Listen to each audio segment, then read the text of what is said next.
Okay. The other one, let's proceed to the next one, transactional theory. Transactional theory.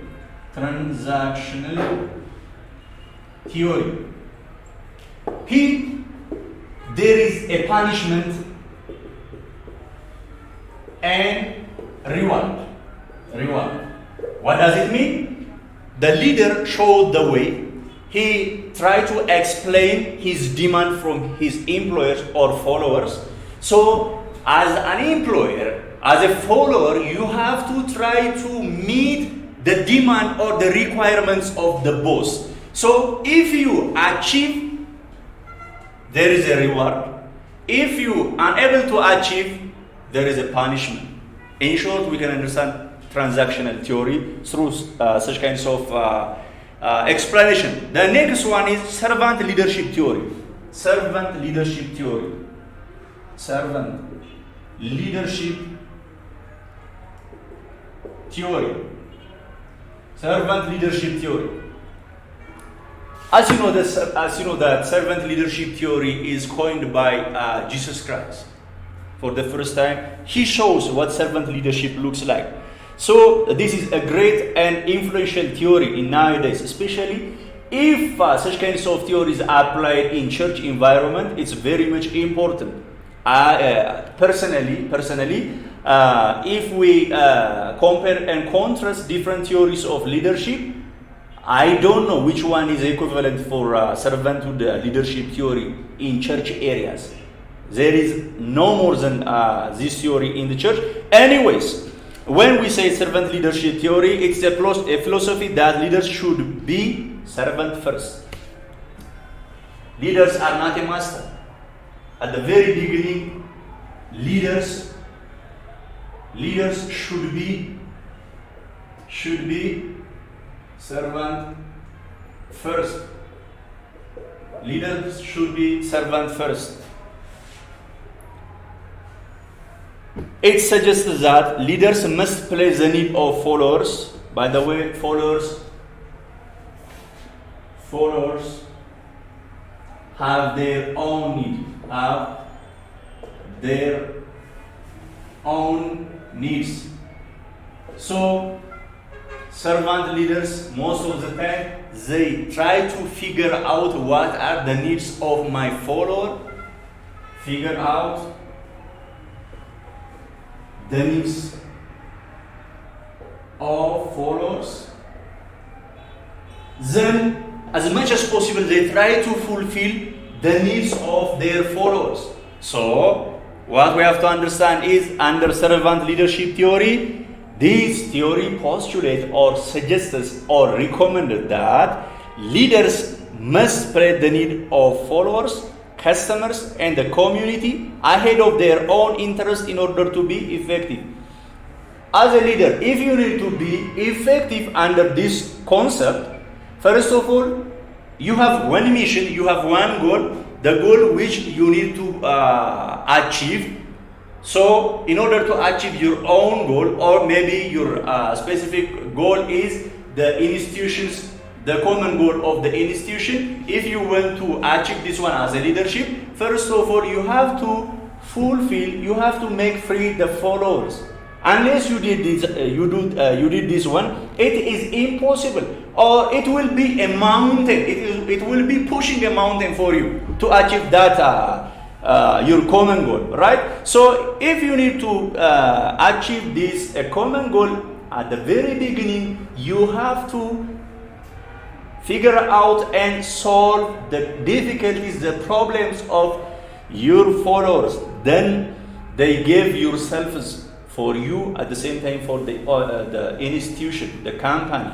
So this, what I am saying, is under servant leadership theory. I think it's better if we apply in the church environments. So the last one is a contingency theory. More or less, I have mentioned it before. So let me proceed to the next one, leadership styles. Leadership styles. We try to see leadership theories in order to summarize what I have said before. The first leadership theory is skill theory. We try to see skill theory, situational theory, contingency theory, past goal theory, transactional theory, and servant leadership theory. Those are theories. Now we are going to proceed to leadership styles. Leadership styles. Okay, let's see leadership styles. So, when we try to see different styles of leadership at the very beginning, what we have to understand is a good leaders are able to move between different styles of leadership. There is no one stagnated style of leadership, but we do have so many styles of leadership. So if you need to be a good leader, or most of the time a good leader, you can see them while they are moving here and there between different types of leadership quality. However, so many researchers reveal that styles by themselves alone may not create a good leadership environment. Your leadership style has to be suitable to each individual and their stage of development. You have to understand this one. Maybe we try to see different styles of leadership. The first one is a directive.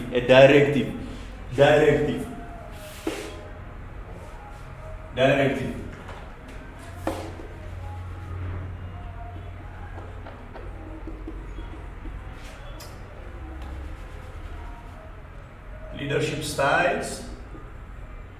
Okay, the first one is directive. When we say directive, controlling and clear about what they want to let me repeat it once again. Such kinds of such styles, or the follower of such styles of leadership, most of the time they try to control and clear about what they want team members to do. They clearly show for their teams what they need, what they demand from them, what they require from them. So they do not appreciate, there is no appreciation under direct, no appreciation. There is no appreciation. They do not appreciate arguments or suggestion from the team. No suggestion from the team. No suggestion from the team. From the team. By the way, just try to clearly understand this one. When I add the other styles of leadership, clearly you distinguish the difference between this directive style of leadership with the others. What you have to understanding is they clearly explain, they clearly manifest their demand from their employers, from their workers. They tell them what they has to do. What they have to do.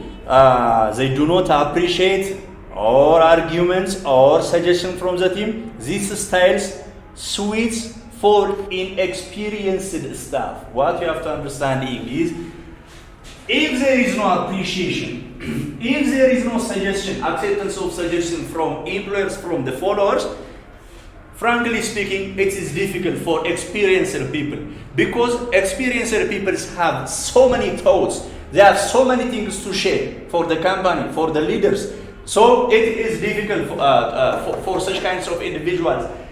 On the other one, for inexperienced people, especially for those who recently graduated for college and universities, if they join one or certain environment of an institution, maybe such kinds of directive styles of leadership is suitable for them, but it is difficult for experienced one.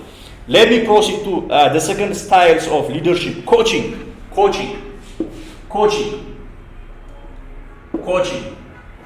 When I say coaching, I believe that your mind goes to different football clubs. So more open. This one is a more open style. When I say more open style, it is open for discussion, or it is the opposite of this one. In a directive never accept suggestion, recommendation, and any thought from the team members. But here it is open. It is open for change, It's open style, asking for suggestion and inputs. You see the difference? Asking suggestions, inputs. Completely opposites of the directive styles of leadership. They still take most of decision and guide staff closely. These styles are appropriate for developing team. This one is for inexperienced people. This is for developing team. Developing team. By the way, you have to understand that there is a sharp difference between directive style and coaching style. But as a good leader, if you try to merge both of them, it makes you more productive. You understand my point? For example, let me show you. Here, if you are a leader of 20 followers or workers in one organization, assume or suppose that from those 20 people, 10 are a newcomer for that institution, and the remaining 10, if the remaining 10 are experienced people, which kinds of style you have to employ here, exhibit here? The first one, for the inexperienced, for the newcomers, if you use directive styles of leadership, it's appropriate. Whereas for the remaining 10, the remaining people, for the experienced people, you have to use the suited, the compatible for those people. So mixing, merging different styles of leadership is very much important. That's why I said when I start about leadership style, good leaders are able to move between different styles. There are different styles. If you are a good if you are a good leader, you have to move here and there between different styles. That's why I mentioned this one. Okay, let me proceed to supportive styles. Supportive leadership style. Supportive leadership style. Leadership style. When we say supportive leadership style, it encourages team to take most decisions on the day-to-day activity or basis. You understand the difference between the three I've mentioned before? The two I've mentioned before. The first one, in a directive style, leadership style, there is no argument, there is no suggestion. Only the leader tell for the employees what his requirements or demands from him. So they have to work towards his requirements, his demands. The second one is coaching. More or less, it's open style. It is open for change. It's open for suggestion and input. There is a guidance of the leader in the day-to-day activity. But in the third one, in supportive leadership style, those individuals, those followers, those workers by themselves, they encourage to make a decision in day-to-day activities of their journey. They monitor closely and provide support. This style suits in improving team that still lack confidence. If you have a people or workers who lost their confidence because of so many reasons, you have to encourage, you have to lift up by using supportive leadership styles. Maybe for this class, the last but not the least one is delegating. This allows the team to take their own decision with boundaries they have set. They have a monitoring role and make themselves available to the team as needed. Leaders who use these kinds of styles of leadership, delegating styles of leadership, they are available for their workers. They have a monitoring role and make themselves available to the team as needed. This style is excellent for skilled and experienced staff. So, if directive is for inexperienced staff, delegating is for experienced and skillful staffs. This is all about, I'm sorry, this is all about leadership styles. The next one is the leader's purpose.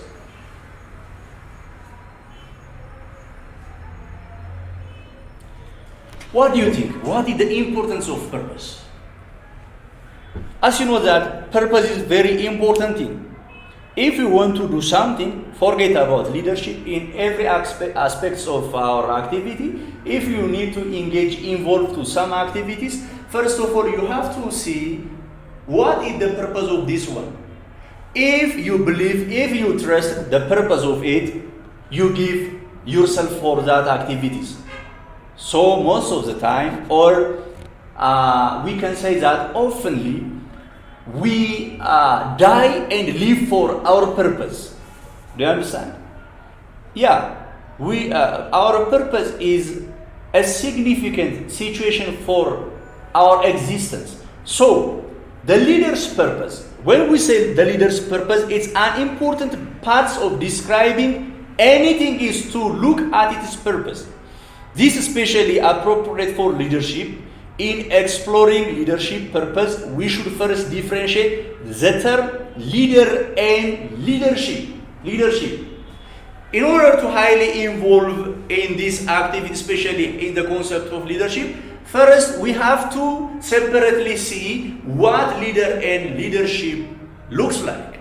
Leadership and leader looks like.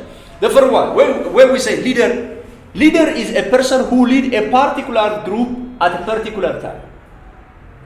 Let me repeat it once again. A leader is a person who leads a particular group at a particular time, at a specific time.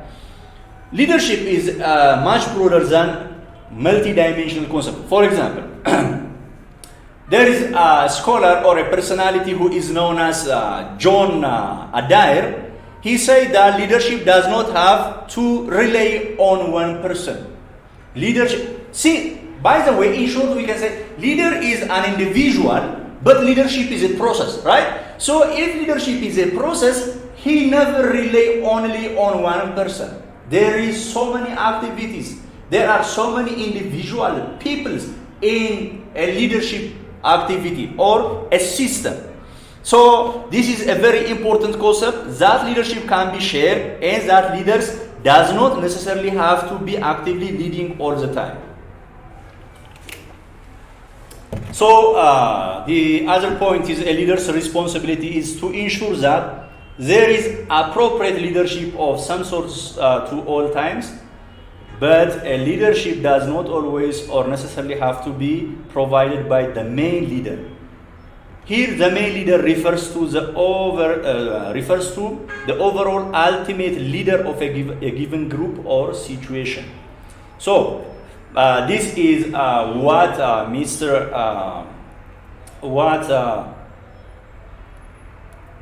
Mr. John Adair says, or this is the attitude or the thinking of John Adair. Let me forward one other scholar. His name is known as James Scholar. He says about the leadership purpose. The purpose of a leader is to make sure that there is a leadership. Just mind here. This personality said that the purpose of a leader is to make sure there is a leadership. There is a system to ensure that all 4 dimensions of leadership. Maybe we try to see later on those 4 dimensions of leadership. Even this one is also the thoughts of Mr. James Scholars are being addressed. This means the leader does not always have to lead from the front. He or she delegate.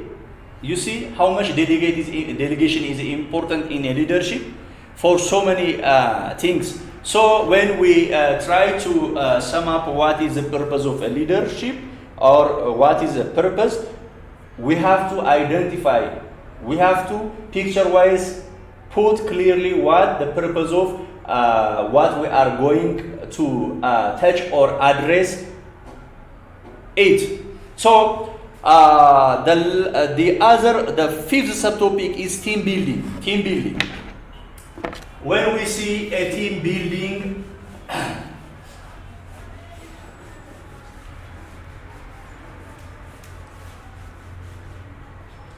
when we see a team building,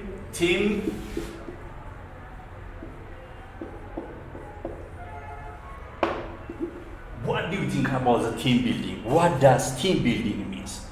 In a simple way, but effective definition of a term is, or a term team is a group of people working together towards a common goal. Still, there is a common goal. There are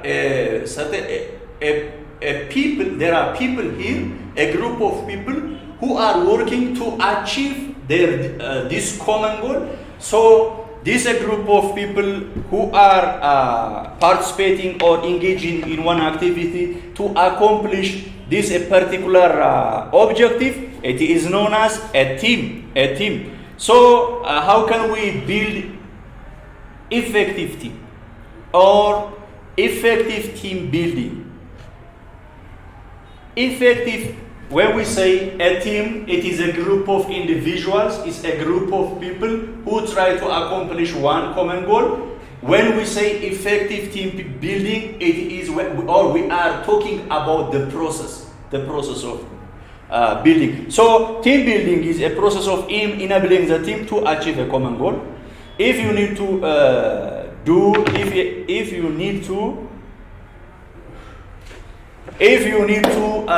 achieve a common goal, there has to be a clear and precise process. So team building pass through this situation. The other one, in a teamwork leader can use different skills and talents within the group. What we don't forget is, for example, if we say a group of 5 individuals, those different 5 individuals, they have different varieties of talents. There are varieties of talents. Maybe you can get at least more than 5 talents here. So by using these different talents, by combining these talents together, you can achieve your process, the process of team building. So understanding the different stage of growth of the team can help us fundamentally or enormously. Understanding different team roles and the values of diversity can also help very much. As a leader, what you have to understand is, here it is a leader, there is a group of people, you can say that maybe 6 or 7 individuals here. At the very beginning, you have to recognize or acknowledge that there is different abilities, there are different skills, there are different talents, different performance.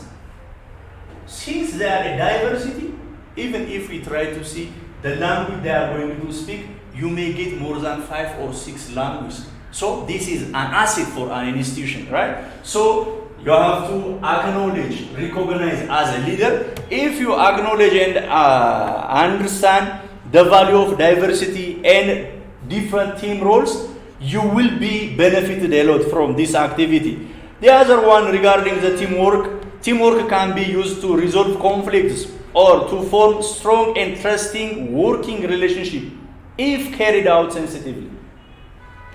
So those are the important points that we are going to that I'm going to deliver for you. The other subtopic is task and maintenance function. By the way, when I speak a little about such topics, you have to furtherly refer your textbooks, your modules, right? So let me proceed to tasks and maintenance function. To be effective a team needs only to tackle and task in hand, but also maintain social relationship. By the way, here it is a group of people. This is one team. For example, you can say that team A.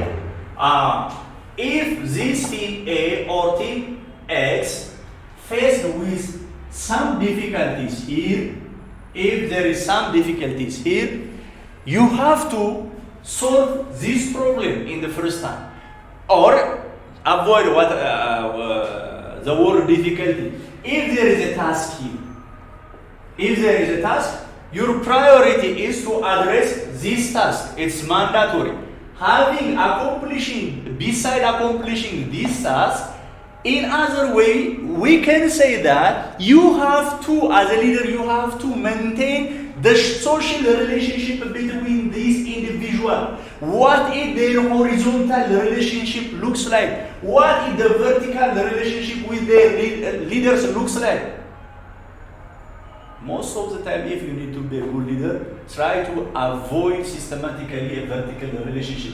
You have to be part and a parcel of this team. If you become a part and parcel of this team, you will be more productive.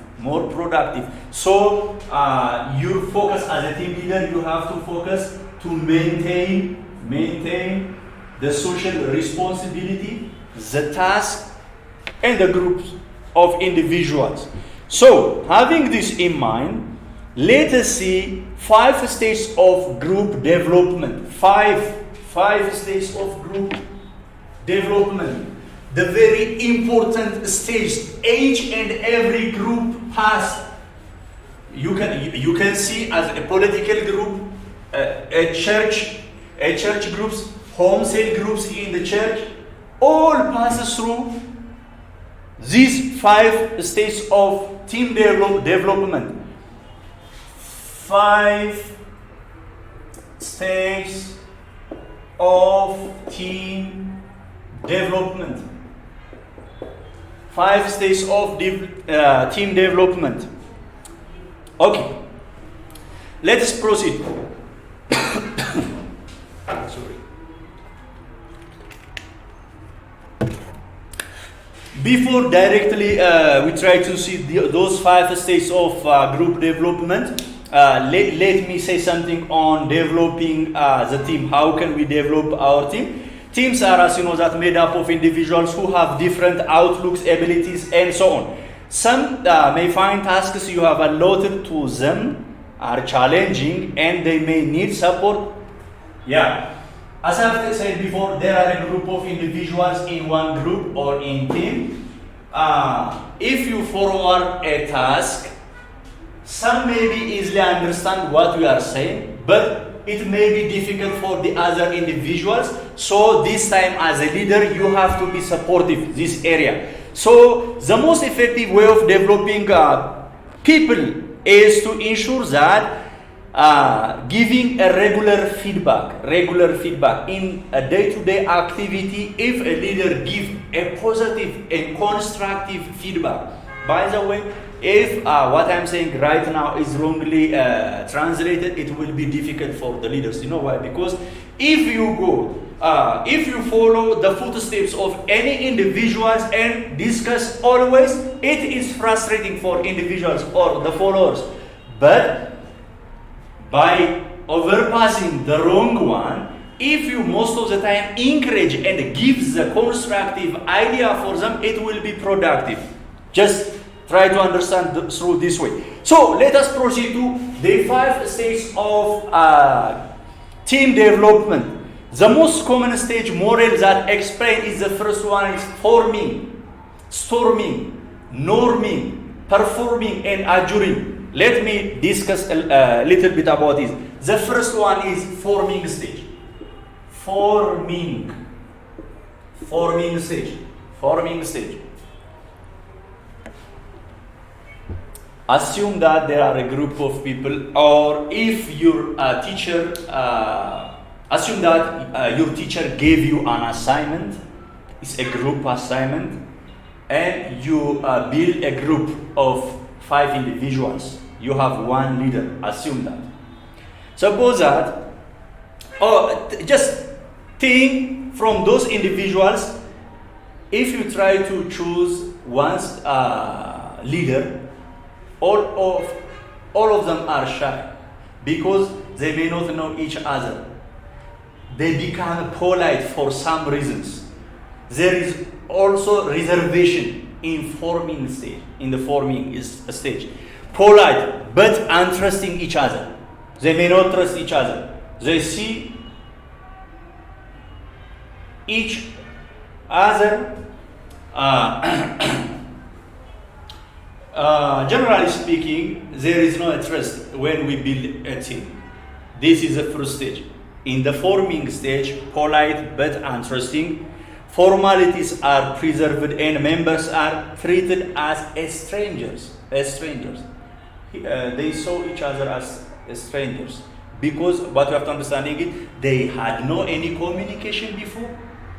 They didn't work together, so they are newcomers for this team. So they keep to be silent. This is the characteristics of a forming stage. The second one is storming. Here, polite, reserved, polite, shyness, reserved. The second one is storming stage. Storming stage. Testing others. They check each other, right? Testing others. Check, that means they check each other. Members start to communicate their feelings. As I've said before, in the forming stage, they remain silent, they are polite, but in storming stage, the members start to communicate their feelings, but probably still view themselves as part of their parent department rather than part of the team.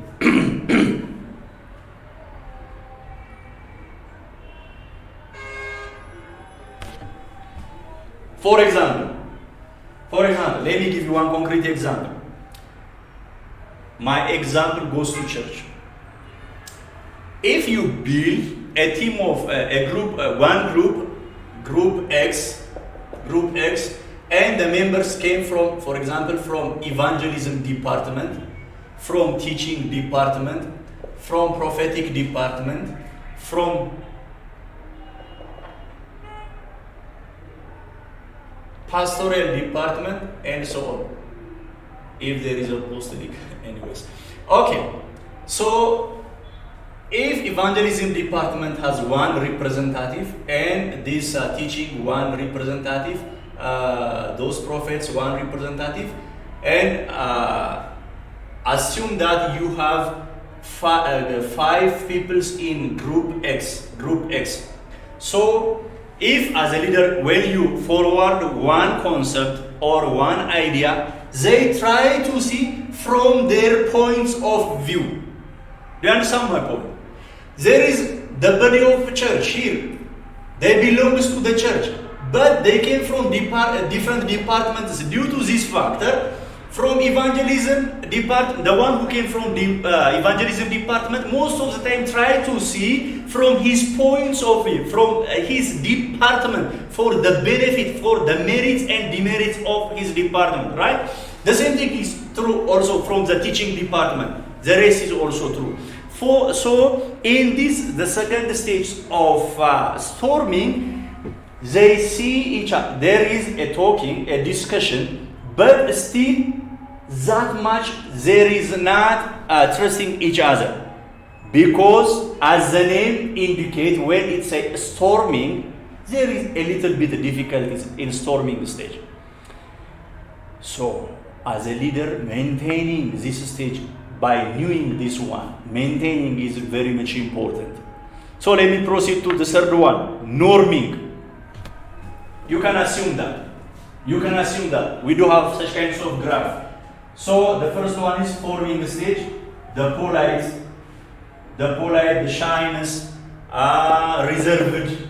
Then the second one may be around this one. This one is a forming stage. There is discussion activities, but thinking from their own view is also one problem under this situation, because such situation creates a storming around this one, and around this area it becomes a norming stage. What does it mean? The one who came from evangelistic department try to respect and acknowledge the question of the teacher, the prophet, and the pastors. So in norming state, they valuing other types. people feel. So, following our discussion about norming, in this level, the group members began to valuing each other, valuing other types. People feel part of the team. They feel part of the team and realize that they can achieve work if they accept other points. Assume that, or as we have said when we say that there is a group of people, there is a common goal, they are working to achieve this common goal. Finally, when they reach at the level of norming, they understood that if they agreed, if they accept others' points of view, only if they accept this situation, they achieve their common goals. So they now at this stage they began to come on the right track. So norming stage is very much important. After they accept each other, the second one is performing stage. Flexibility from trust. Then team works in an open and trusting atmosphere where flexibility is the key and hierarchy is of little importance. Now hierarchy is a little importance, has a little value or importance because they knew each other, they try to understand each other, so they are now working, they are giving their maximum output for their institution, for their purpose. So performing stage is very much important. The last one is adjuring stage, which means the final stage. According to my opinion, in final stage or adjuring stage, there are two. This adjuring stage for me it's split into two. The first one, naturally, some groups finish their priorities or their functions at some level. Let me give you one example. The project of Ethiopian Renaissance Dam. If we try to produce the maximum energy from this Hadassah Dam or Renaissance Dam, Ethiopian Renaissance Dam, those groups, those teams built because of these dams already phase out. The reason of their existence was at the very beginning because of Nile dams. There are a group who collect money from different individuals, from companies to support this Renaissance dam. But once if we accomplish, if we finish the construction of this dam, no need of those groups, those institutions. Due to this factor, it will be the adjuring state. So after once it reaches its climax, it collapses. This is the natural days. But on the other side, if we are unable to maintain, if we lack a leadership quality, without fulfilling its purpose, maybe a group's collapse because of different reasons. According to my opinion, the greatest responsible here is the leader.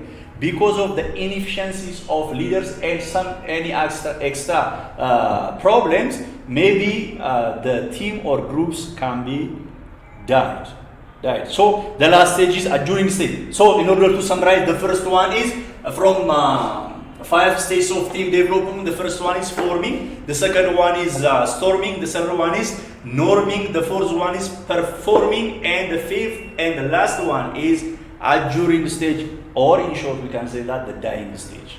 Okay, before I proceed to the next topic, let me say something about this tutorial class. This tutorial class is Galila International Seminary's Leadership Student Tutorial class. I think you are having a good time with me. Zelalem, just keep in touch now.